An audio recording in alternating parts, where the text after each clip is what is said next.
لا الہ تیری شان یا وحدہ، تو خیال و تجسس تو ہی آرزو۔ آج یورپ اور امریکہ مادی لائن سے ترقی کر گئے اور ہم دیکھتے ہیں کتنی ترقی کر گئے۔ آپ وہاں چلے جائیں ذرا، آپ کو وہاں قوانین کی خلاف ورزی نظر نہیں آئے گی۔ ایک کمشنر موٹر وے پہ جا رہا تھا، موٹر وے تو ہمارے یہاں نا، وہاں کی سڑک پہ اوور سپیڈنگ کی اس نے، آگے ٹریفک پولیس والے نے روک لیا، یہ جی آپ ٹریفک کی قوانین کی خلاف ورزی کی ہے، یہ آپ کو ٹکٹ دیا جائے گا جی، اب پرچی کٹے گی۔ اس نے سوری بھی کی اور چلان بھی کروایا۔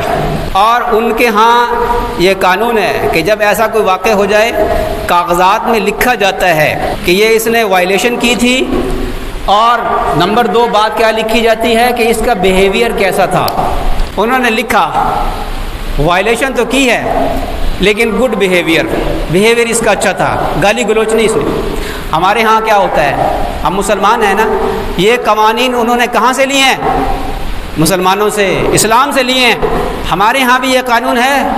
کیا ہوتا ہے، کوئی روک کے تو دکھائے نا، بھائی یہ دیکھ کیا جواب ملتا ہے، تو مجھے جانتا نہیں، نمبر پلیٹ تو دیکھ، MNA کی لگی ہوئی ہے، MPA کی لگی ہوئی ہے، میں اس کا کزن ہوں۔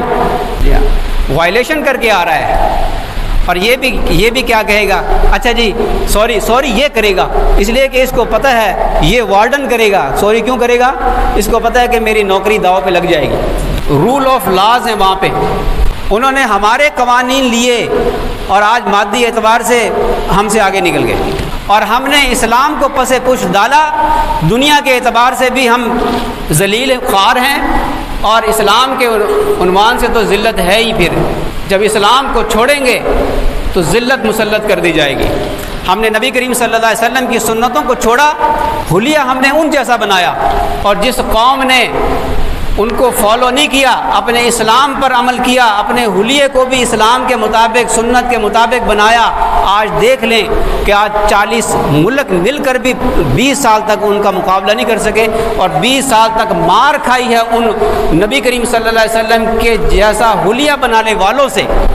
اللہ تعالیٰ شانہ نے روب رکھ دیا ہے، اس حلیے کے اندر ایک روب رکھ دیا ہے۔ میں یہ کہا کرتا ہوں، آپ یورپ امریکہ میں چلے جائیں، آپ کو رول آف لا ملے گا، ہر ایک اس قانون کی پاسداری کر رہا ہوگا، ان کے ماحول کے اندر امن ہوگا۔ یہ میں نہیں کہتا کہ ان کے دلوں کے اندر بھی امن سکون ہوگا، نہ، وہ اللہ نے اسلام میں رکھا ہے، ایمان کے اندر رکھا ہے۔ ان کے معاشرے کے اندر آپ کو امن نظر آئے گا، وہ ہمارے اسلامی قوانین کی برکت سے ہے، لیکن وہ ایمان نہیں لاتے، حالانکہ اسلام سے انہوں نے یہ اصول لیے ہیں۔ اس کی کیا وجہ ہے؟ شیطان نے ان کو ایک پٹی پڑھائی ہوئی ہے، ایک پٹی ہمیں پڑھائی ہوئی ہے، ایک پٹی ان کو پڑھائی ہوئی ہے۔ ان کو یہ کہا ہوا ہے کہ دیکھو تم ترقی کرو، جتنی چاہو ترقی کرو، لیکن کبھی بھی مسلمانوں والا حلیہ نہ بنانا، کیونکہ شیطان جانتا ہے کہ اگر انہوں نے حلیہ بھی نبی کریم صلی اللہ علیہ وسلم جیسا بنا لیا تو وہ دیکھ چکا ہے کہ پہلے موسیٰ علیہ السلام کی قوم میں جادوگروں نے حلیہ بنایا تھا، ان سارے جادوگروں کو اللہ نے ہدایت دے دی تھی، کہیں ان کو بھی اس حلیہ بنانے پہ ہدایت نہ مل جائے۔ آپ دیکھیں گے کہ وہ کبھی مسلمانوں والا حلیہ نہیں بنائیں گے۔ ایک بات شیطان نے پڑھائی ہے، ایک بات ان کو ان کے نفس نے پڑھائی ہے کہ غیر قوم کا حلیہ بنانا ذہنی غلامی کی طرف اشارہ ہے، ذہنی غلامی کا غماز ہے۔ وہ اس کو حقارت سے کی نگاہ سے دیکھتے ہیں کہ اگر ہم نے ان کا حلیہ بنا لیا تو اس کا مطلب ہے کہ ہم نے ان کے رہن سہن کو پسند کر لیا، ہم ذہنی طور پر ان کے غلام ہو گئے۔ اور ہم کیا سمجھتے ہیں، ہمیں پٹی کوئی اور پڑھائی ہے علمی لائن سے، ہمیں شیطان کیا کہتا ہے، کوئی حرج نہیں، لباس ہے جی، جون سا مرضی لباس پہنو، شکل و صورت جو ہے نبی کریم صلی اللہ علیہ وسلم کی نہیں بنائیں گے تو کیا ہو جائے گا، کوئی گناہ نہیں ہوگا۔ یہ مولوی تو ایسے ہی لگے ہوئے ہیں، خام خواہ کی کرتے ہیں، اصل تو ایمان دل میں ہوتا ہے۔ شیطان مسلمانوں کو یہ پٹیاں پڑھاتا ہے، وہ جانتا ہے کہ وہ اس حدیث کو ہم سے زیادہ جانتا ہے، من تشبہ بقوم فہو منہم، وہ امید لگائے بیٹھا ہے کہ اگر آج مسلمان جب یہود و نصارہ کی نقل کریں گے، ان کا حلیہ اختیار کریں گے، تو یہ حدیث ان کے اوپر صادق آئے گی۔ خطرہ ہے کہ حلیہ بگاڑ لینے کی وجہ سے اور حلیہ غیروں کا بنا لینے کی وجہ سے یہ کہیں ایمان کو ضائع نہ کر بیٹھے۔ وہ امید لگائے بیٹھا ہے کہ کہیں اس وجہ سے ان کا ایمان چلا جائے۔ باتیں بعض اوقات میری سخت ہوتی ہیں، ذرا اگر دل کے کانوں سے سنیں گے تو اللہ تعالیٰ شانوں کے ہاں بعض مواقع اور بعض محفلیں قبولیت کی ہوا کرتی ہیں، اللہ تعالیٰ کی طرف سے رحمت برستی ہے، اور دن رات میں ایسی رحمت آتی ہے کہ وہ جن کے دلوں میں داخل ہو جائے وہ رحمت، تو وہ شخص کبھی شقی اور محروم نہیں ہوتا۔ اللہ کی رحمت سے کیا بعید ہے کہ ہماری اس محفل میں ہی وہ رحمت اللہ تعالیٰ ہم پر ڈال دے اور ہمارے دلوں کو روشن کر دے، ہمارے سینوں کو روشن کر دے، اور ہمارے سینوں کے اندر اللہ اور اس کے رسول صلی اللہ علیہ وسلم کی وہ محبت آ جائے جو اللہ چاہتا ہے، اور ہماری زندگیوں کا رخ بدل جائے۔ اس لیے میں بار بار ایک بات کہا کرتا ہوں کہ عاشق جو ہوتا ہے نا، عاشق بن کر زندگی گزاریں، کہ عاشق کسی کی ملامت کی پرواہ نہیں کیا کرتا۔